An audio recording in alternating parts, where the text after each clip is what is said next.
So, without any further ado, I would like to bring on our next act, Mr. Jacob Carse, ladies and gentlemen.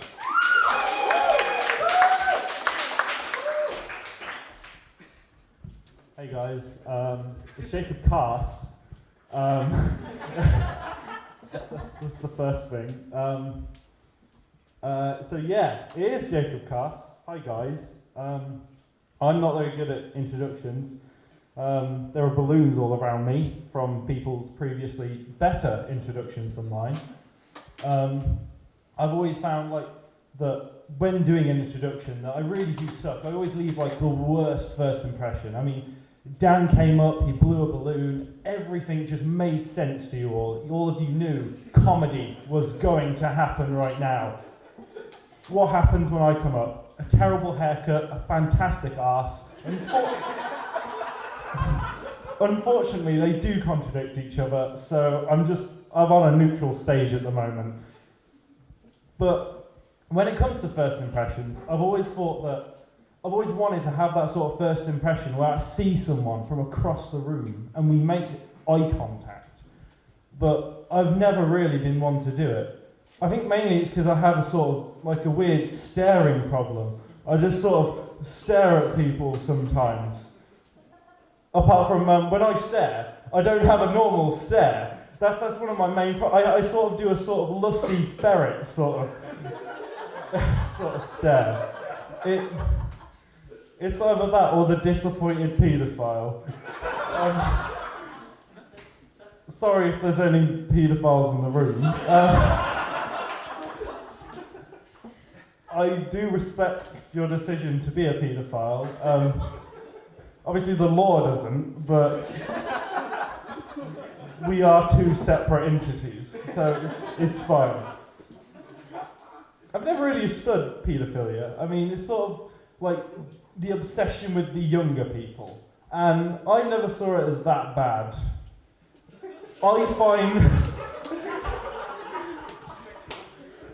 I should just say, I'm not a paedophile.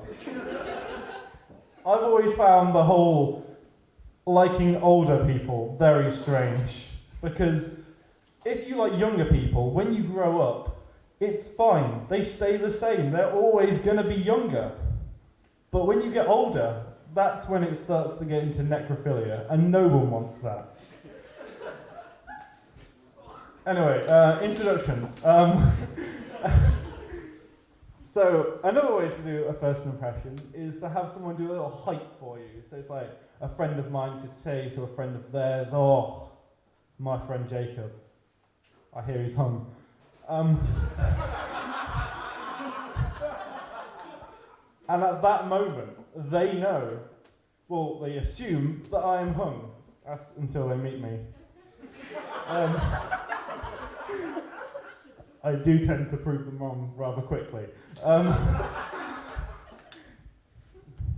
But the best part about that sort of introduction is that they can also wedge in little things, little details about you that that you can't normally fit into a proper introduction. For example, a friend could say, "Oh, I have a friend who's hung. He's bisexual and a vegetarian."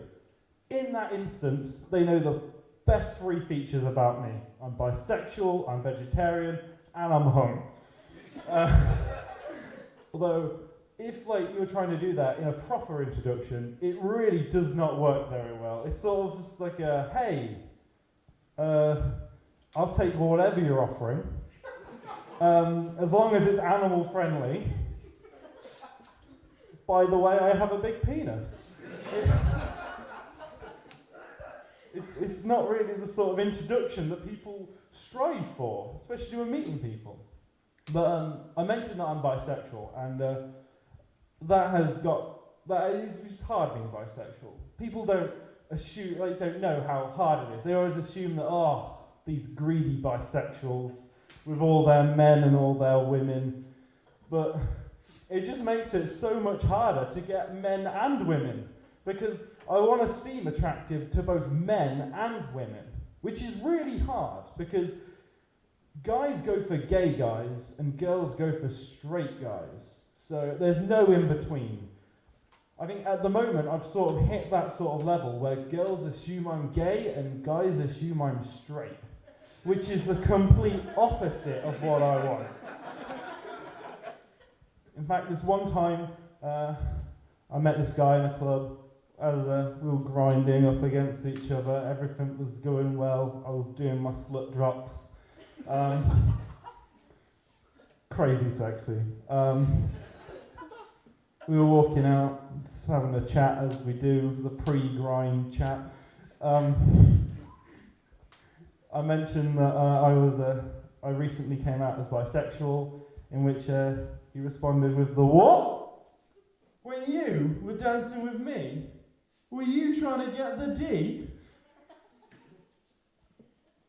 He then laughed at me the entire night. And that's when I decided to become a comedian. Yeah. Thanks, guys.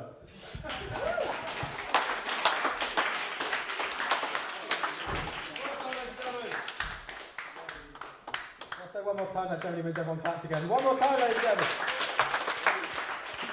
That's the first time I've ever seen him perform stand-up, and I didn't expect it to turn me on so much, but it did, and I can't deny that. It's just what happened.